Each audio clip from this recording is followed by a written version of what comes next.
The rain fell heavy that night, drumming against rooftops and rushing through the gutters.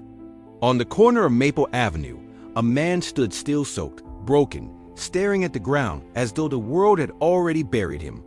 He had once been respected, a husband, a father, a man with purpose. But now, grief had hollowed him out. His wife was gone, his children grown and far away, his job stripped away after years of loyalty. And in the silence of his empty house, a dark thought grew louder each night. There is nothing left worth living for.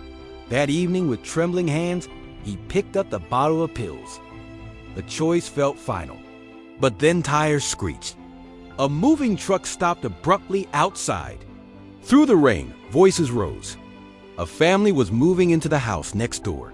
The man frowned. Their headlights had slammed into the curb, wedging the truck. Boxes spilled, voices panicked.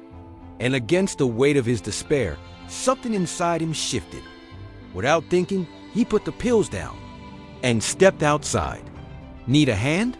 His voice cracked, but it carried. The strangers turned, startled, then relieved. Together, they heaved, lifted, pushed. He guided the truck back on track. By the time the last box was carried inside, the rain had eased. He started to turn away, retreating back to his shadows. But then came her voice, the new neighbor's wife. "Thank you," she said warmly, her eyes kind. "You saved us tonight. You must join us for tea." He resisted. He wanted to stay hidden, but she insisted, her laughter chasing away his excuses. Slowly, awkwardly, he sat at their table, tea steaming between strangers who treated him like a friend. And something happened he hadn't felt in months. He smiled. Days passed. The new neighbors knocked often. They brought him fresh bread, invited him to sit outside, asked him for advice about the garden, about the town. The wife was especially persistent. She'd tap his window with flowers, wave at him from the porch, tease him until he came outside. At first, he grumbled, but little by little, her persistence pulled him out. He started talking, then laughing, then helping with more than just boxes, fixing fences, carrying groceries, even playing catch with their little boy.